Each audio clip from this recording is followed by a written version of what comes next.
નમસ્કાર, આપ જોઈ રહ્યા છો નેશન પ્લસ ન્યૂઝ. હું છું આપની સાથે હેતલ ભગત.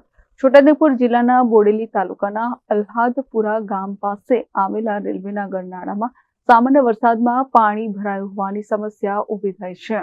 છોટાઉદેપુર જિલ્લાના બોડેલી તાલુકાના અલ્હાદપુરા ગામ પાસે આવેલા રેલવેના ગરનાળામાં સામાન્ય વરસાદમાં પાણી ભરાયું છે.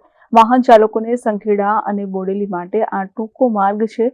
વાહનોની ભારે અવરજવર રહે છે, ત્યારે રેલવે વિભાગની નિષ્કાળજીના કારણે ગરનાળામાં પાણી ભરાતા નિકાલ માટે કોઈ વ્યવસ્થા રેલવે વિભાગ દ્વારા કરવામાં આવતી નથી, જેનો ભોગ વાહન ચાલકોને બનવું પડે છે. ગરનાળામાં ભારે વરસાદ પડે તો કમર સુધી પાણી ભરાઈ જાય છે.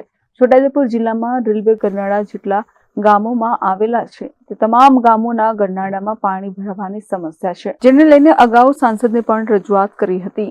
પાણી ભરાય છે ને વારંવાર, એટલે ઘણી વાર ગાડીઓ બંધ પડી જાય અંદર.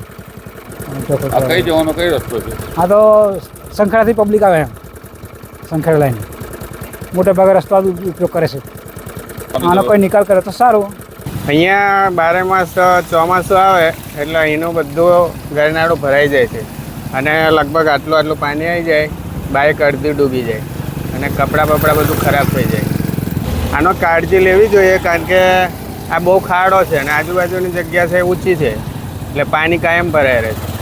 એટલે કાં તો એને પૂરણ કરવું જોઈએ, કાં તો પછી સાઈડમાં રસ્તો બનાવીને એને પાણી નિકાલ કરવો જોઈએ. Rehan Patel, nation plus news, Chhota Udepur. સમાચારોના સતત અપડેટ મેળવવા માટે અમારી નેશન પ્લસ ન્યૂઝની યુટ્યુબ ચેનલને સબસ્ક્રાઇબ કરો, બેલ આઇકન દબાવો અને જોડાયેલા રહો ફેસબુક, ઇન્સ્ટાગ્રામ અને ટ્વિટર પર.